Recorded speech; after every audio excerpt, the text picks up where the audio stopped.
Welcome to smmsun.com।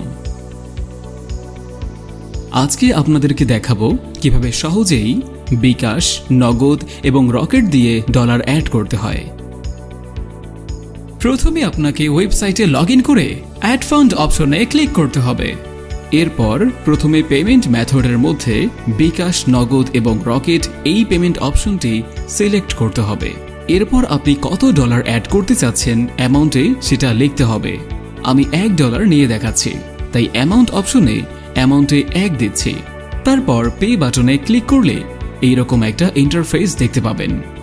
এইখানে $1 সমান কত টাকা হয় সেটাও আপনি দেখতে পারবেন। তবে ডলার রেট অনেক সময় কম বেশি হতে পারে। এখানে বিকাশ, নগদ, রকেট সহ কয়েকটি মোবাইল ব্যাংকিং অপশন দেখতে পারবেন। সবগুলোতে একই নিয়মে টাকা অ্যাড করতে হয়। আমি বিকাশ দিয়ে ডলার অ্যাড করে দেখাচ্ছি। বিকাশে ক্লিক করলে এরকম একটা ইন্টারফেস দেখতে পারবেন। এখানে আপনার বিকাশ নাম্বার দিতে হবে। বিকাশ নাম্বার দিয়ে কনফার্ম করার পর বিকাশ নাম্বারে একটি ভেরিফিকেশন কোড যাবে। আমার নাম্বারে একটি ভেরিফিকেশন কোড চলে এসেছে। তারপর ভেরিফিকেশন কোডটি এখানে দিয়ে কনফার্ম করতে হবে।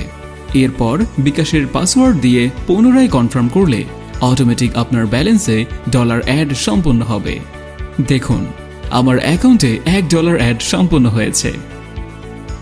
Thanks for watching.